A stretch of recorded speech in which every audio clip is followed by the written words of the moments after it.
আসসালামু আলাইকুম, সবাই কেমন আছেন? আশা করি যে যেখানে আছেন আল্লাহর রহমতে ভালো আছেন। চলে এলাম আজকে নতুন আরেকটি ভিডিও নিয়ে।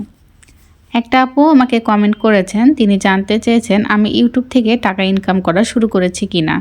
এই কমেন্ট তিনি অনেকবারই করেছেন, আমি ওনার রিপ্লাই দেওয়া হয়নি। তো এখন যদি ওনার কমেন্টের উত্তর আমি না দিই হয়তো আপুটা মন খারাপ করবে, তাই আজ আমি আপনাদের সাথে আমার ইউটিউব জার্নি শেয়ার করব। প্রথমে বলি, যে কোনো কাজ করার শুরুতে যে আপনি সাফল্য পাবেন তা কিন্তু না। ধৈর্য ধরে সেই কাজটা আপনাকে করে যেতে হবে, তবেই তো আপনি সাফল্য পাবেন। আমার কথা বলি, আমি ইউটিউবিং শুরু করেছি 8 মাস হলো, কিন্তু ব্যস্ততার কারণে আমি রেগুলার ভিডিও আপলোড দিতে পারি না। তাও চেষ্টা করি ভিডিও দেওয়ার। একজন নতুন ইউটিউবার এর কাছে প্রথম সব কিছুই কঠিন মনে হয়, আমার ক্ষেত্রেও তাই। তবে আস্তে আস্তে সব শিখে নিতে হয়। আমি ইউটিউব সম্পর্কে প্রথমে তেমন কিছুই জানতাম না। টেক চ্যানেলগুলো মানে ইউটিউবে যে টেক চ্যানেলগুলো ভিডিও দেখে দেখে আমি অনেক কিছু শিখেছি এবং সেইভাবে আমি ভিডিও করি ও ভিডিও আপলোড দিই। হয়তো এখন সবার মনে হবে এত কথা না বলে আসল কথা বলেন। আপনি কি ইউটিউব থেকে টাকা ইনকাম করতে পেরেছেন? তো সেই কথাটাই আপনাদের সঙ্গে শেয়ার করব। বা ইনকাম করি, মানে ইনকাম করাটা যে হুট করে আমি ইউটিউবিং শুরু করে দিলাম আর ইনকাম করা শুরু করে দিলাম তা কিন্তু না। কঠোর পরিশ্রম করতে হবে এবং কাজে মন দিয়ে কাজ করতে হবে, কাজের সঙ্গে লেগে থাকতে হবে। তো আমি আল্লাহর রহমতে আপনাদের ভালোবাসায় ইউটিউবে মনিটাইজেশন অন করতে পেরেছি, আলহামদুলিল্লাহ। তবে আমি এখনও গুগল অ্যাডসেন্সের লেটারটা হাতে পাইনি। অ্যাডসেন্স লেটার হাতে পাওয়ার পর ব্যাংক অ্যাকাউন্ট যোগ করতে হবে, এরপর কিছুদিন অপেক্ষা করতে হবে, আরও কিছু ফর্মালিটি আছে, সেগুলো করার পরে ইনকামের টাকা আমি তুলতে পারবো বা ইনকাম আমি করতে শুরু করে দেব ইউটিউব থেকে। আপনারা আমার দুঃখের কথা শুনেছেন, আমরা কি কঠিন পরিস্থিতিতে পড়েছিলাম এর আগে এবং কিভাবে পড়েছিলাম তা সবই আপনাদের সাথে ভিডিওর মাধ্যমে শেয়ার করেছি।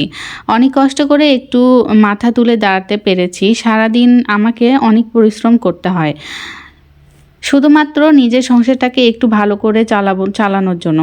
আপনারা আমার কষ্টের কথা শুনেছেন, যারা আমার আগের ভিডিওগুলো দেখেছেন আপনারা সবাই জানেন এবং আমি কি পরিমাণ স্ট্রাগল করেছি আমি এবং আমার হাজব্যান্ড করে আমরা একটু এ পর্যায়ে একটু এসেছি।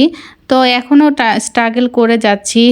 মানুষের ভাড়া বাসায় এখনও ভাড়া নিয়ে থাকি এবং সেই সাথেও দোকান ভাড়া দিতে হয়, সংসারের খরচ চালাতে হয়, বাচ্চা আছে তার লেখাপড়ার খরচ, নিজেদের খরচ, এইসব করতে আসলে একটা দোকানের উপর অনেকটা হিমশিম খেয়ে যাচ্ছি। তো সেই কারণে আমি নিজেই কষ্ট করি, আমার হাজব্যান্ডের সঙ্গে আমি নিজেই দোকানদারি করি। সকালের দিকে আমি সব সংসারের সমস্ত কাজকর্ম করে, সেলাই কাজ করে, বাকি যেটুকু কাজ থাকে সেটুকু আমি রাতের বেলা করে নিই এবং দুপুরে খাওয়া দাওয়ার পরে কিন্তু আমরা বিকালের দোকানে চলে যাই। এখানে দোকানে গিয়ে আমি আমার হাজব্যান্ড আর আমি দুজনে একসঙ্গে দোকানদারি করি। আমি আমার হাজব্যান্ডকে হেল্প করি, আসলে উনি একা ওই সময় বিকালে একটু কাস্টমার আসে, তখন উনি একা পারেন না। তো অনেকে হয়তো এখন বলবেন, আপু একটা কর্মচারী নিলেই তো পারেন, আপনি একা কেন কষ্ট করেন? তো কর্মচারী যদি নিই, কর্মচারীকে প্রতি মাসে 8 থেকে 10,000 টাকা বেতন দিতে হবে। তো সেই টাকা আমরা কিভাবে দিব বলেন? নতুন দোকান শুরু করেছি, আসলে দোকানের মালই তো ঠিকভাবে কিনতে পারি না। তো সেখানে সংসার খরচ, বাসা ভাড়া দেওয়া, দোকান ভাড়া দেওয়া, এসব করে আমি কর্মচারীকে কিভাবে টাকা দেবো? এটা আমাদের পক্ষে সম্ভব না। সে কারণে আমি নিজেই কষ্ট করি। তো এইভাবে কষ্ট করে আর কি চলতেছি। তো সেই সাথেও যে ভিডিওগুলো যে আপলোড করছি এগুলো খুব কষ্ট করে করছি। তো আপনারা আপনারা যদি সবাই আমাকে সাপোর্ট করেন, আমার পাশে থাকেন, আমাকে সাপোর্ট করে যান, তাহলে হয়তো আমি সামনে এগিয়ে যেতে পারবো। আসলে গুগল অ্যাডসেন্স লেটারটা এখনও আমার হাতে এসে পৌঁছেনি, আমি খুব টেনশনে আছি, কবে আসবে আমি তাও জানি না। অনেক কষ্ট করে আমি ভিডিওগুলো আপলোড করি। প্লিজ সবাই আমার পাশে থাকবেন, আমার চ্যানেলটি সাবস্ক্রাইব করবেন, আমাকে সাপোর্ট করবেন। আর আপনাদের আল্লাহর দয়ায় এবং আপনাদের দোয়ায় আমি যেন সামনের দিকে আরও এগিয়ে যেতে পারি। সবাই আমার জন্য দোয়া করবেন, আমার পরিবারের জন্য দোয়া করবেন, আমার চ্যানেলের পাশেই থাকবেন, আমার পাশে থাকবেন। তো এই তো আমার ইউটিউব জার্নি আপনাদের সঙ্গে শেয়ার করলাম।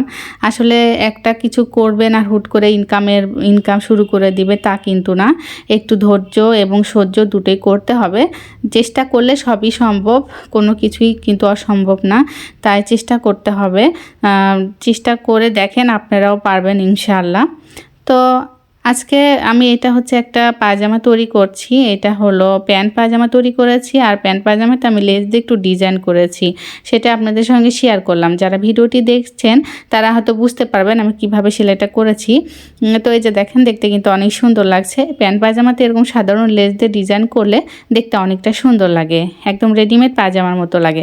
তো এই যে দেখেন, আমার পায়জামাটা তৈরি করা হয়ে গেছে, দেখতে কতটা সুন্দর লাগছে। তো যারা আমার ভিডিওটি দেখছেন তারা প্লিজ আমার ভিডিওতে লাইক করে দিবেন, আর আমার চ্যানেলটি সাবস্ক্রাইব করে আমার পাশে থাকবেন। যারা অলরেডি কাজটি করে দিয়েছেন তাদেরকে অসংখ্য অসংখ্য ধন্যবাদ। আল্লাহ হাফেজ।